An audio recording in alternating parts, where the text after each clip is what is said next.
cómo es que Doctrina y Convenios llegó y el valor que debería tener para nosotros en nuestra vida. Tengo un desastre aquí, ¿eh? Si tú recuerdas, ya platicamos un poquito de que la decisión de imprimir Doctrina y Convenios fue una decisión que se tomó en un consejo el 1 de noviembre de 1831. Estamos hablando del 31. Bueno, el libro de mandamientos fue publicado hasta el 33. Bueno, era noviembre y esto fue por julio, así que estamos hablando de más o menos 2 años y medio. No es cierto, 1 año y medio, perdón. 1 año y medio se tardaron porque, vamos, estaban dispersas en cartas, tuvieron que encuadernar o, bueno, preparar, transcribir, llevar a la imprenta, preparar. Y entonces llega julio, y en julio de 1833 ya casi está listo. O sea, porque a veces pensamos, ¿no? Bueno, ya se va a publicar Doctrina y Convenios rápido, en un mes queda. No son los tiempos de hoy. Se tardaron 1 año y medio en hacerlo.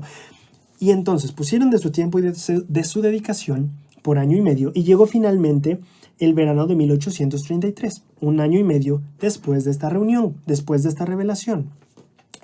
Y lo que vamos a aprender es un poquito de lo que pasó.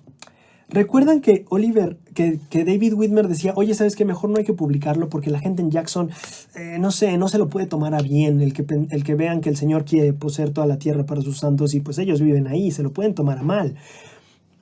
Y entonces, lamentablemente, sí pasa eso. La gente en Jackson no le agrada más la iglesia y cada vez que avanza más el tiempo, la iglesia le agrada menos.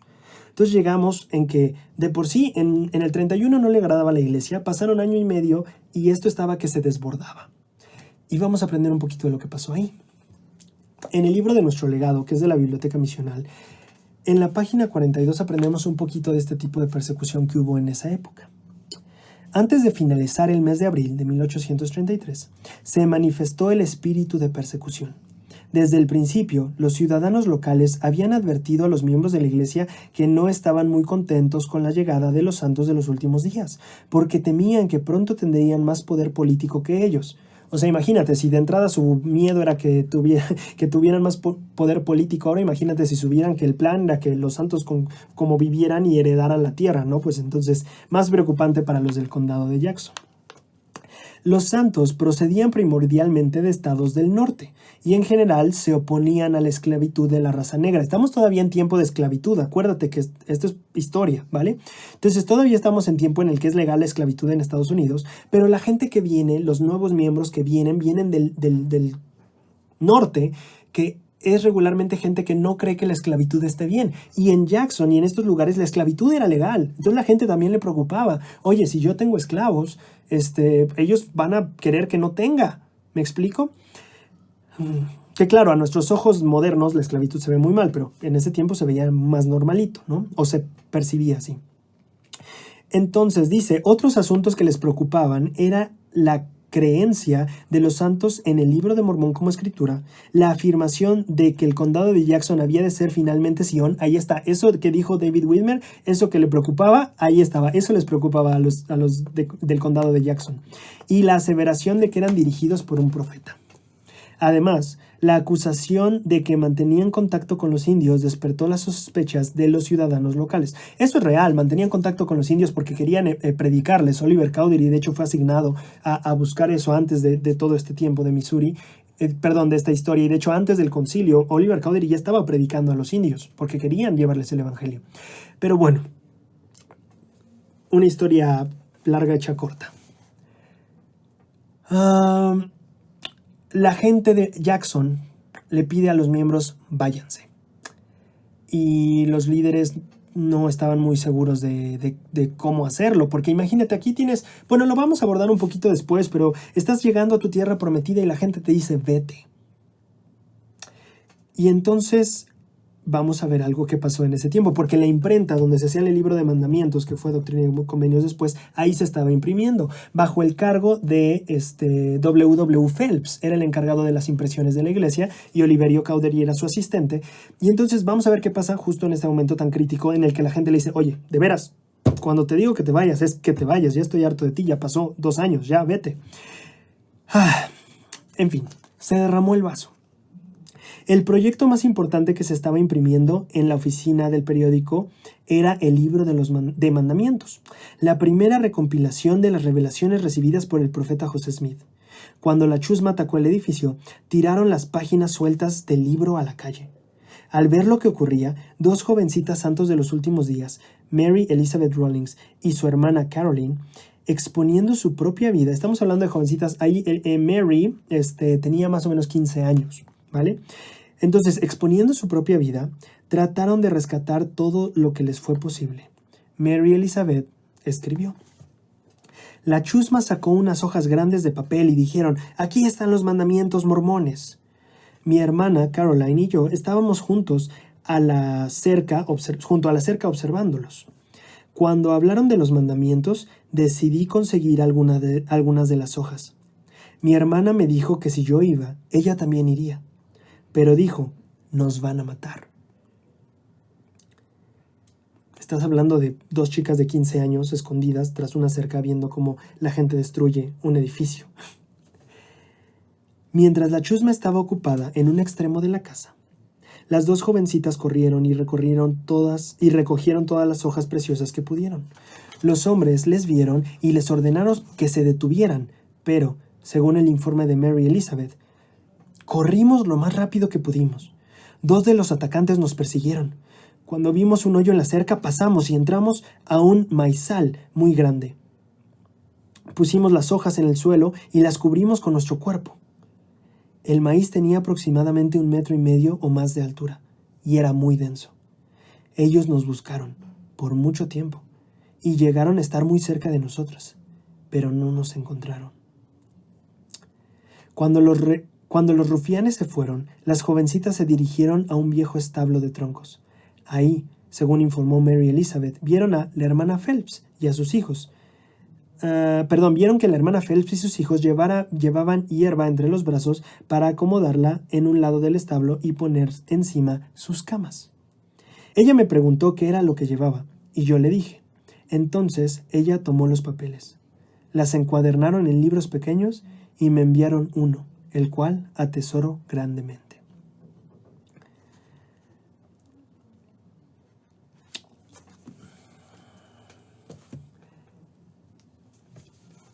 Ese día fue un día bastante traumático para muchos de los santos. Era un día en el que, piensa esto, finalmente se iban a publicar por primera vez estas revelaciones. Y la gente entró y destruyó la imprenta. ¿Cuánto amor tenían estas dos chicas por las revelaciones de Dios que cuando se dieron cuenta que la gente había aventado al suelo y a la calle las hojas de los mandamientos, ellas dijeron: vamos a rescatarlos?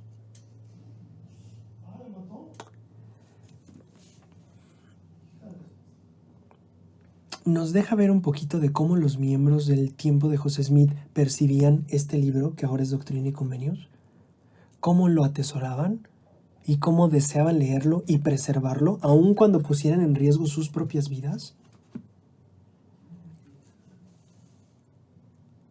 Cuando ellas van al establo y se refugian, dice que había una hermana, la hermana Phelps y sus hijos, que estaban poniendo hojas en el suelo para poner sus camas encima.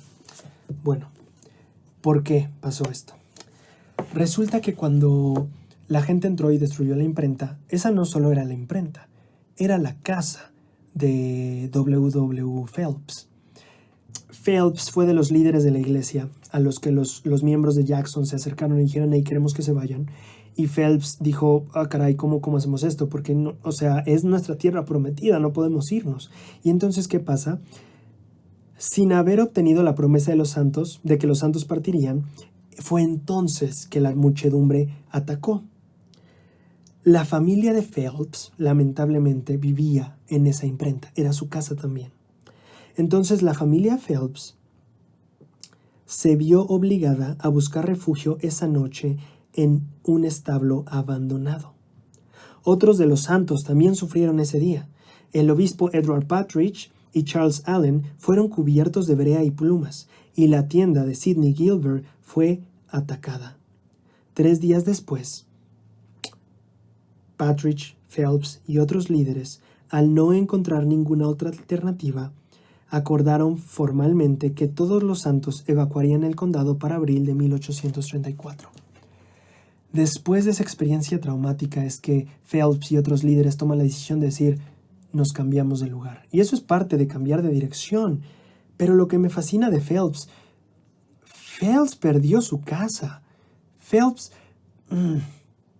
imagínate que alguien entra e irrumpe en tu negocio y destruye las cosas. Claro que te da miedo ir a trabajar al día siguiente, pero aquí estábamos hablando de su casa. Cuando alguien llega, irrumpe y destruye tu casa, nuestras casas son los lugares donde estamos seguros, donde nos sentimos tranquilos.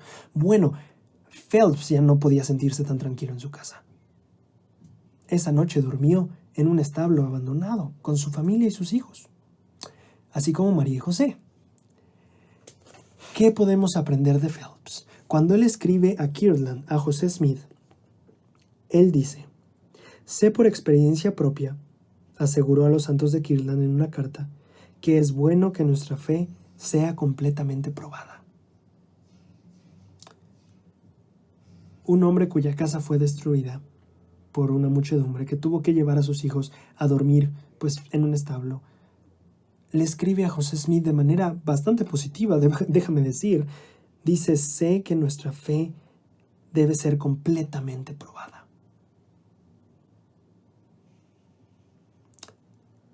En este curso de Doctrina y Convenios vamos a aprender no solo de la fe de José Smith y de Oliver Cowdery y de algunos líderes muy conocidos de la iglesia. Vamos a aprender de estos santos. Vamos a aprender de estas jovencitas que dieron su vida para tener los mandamientos de Dios y leerlos. Vamos a aprender de Phelps, que después de ser sacado de su casa, después de haber intentado tener su tierra de promisión y después de que fue echado y tuvo que aceptar, ok, nos vamos, aunque el Señor me prometió esta tierra, nos vamos. Vamos a aprender de él que dijo, está bien, mi fe tiene que ser probada. Aunque mi casa tenga que ser quemada, aunque tenga que dormir en el suelo con mi familia, mi fe debe de ser probada y seguiré adelante. Ese es el valor de los santos de los inicios de la iglesia al publicar el libro. Y ahora ya está en nuestras manos. Ahora nos toca a nosotros el valor de leerlo, amarlo y aferrarnos a ello.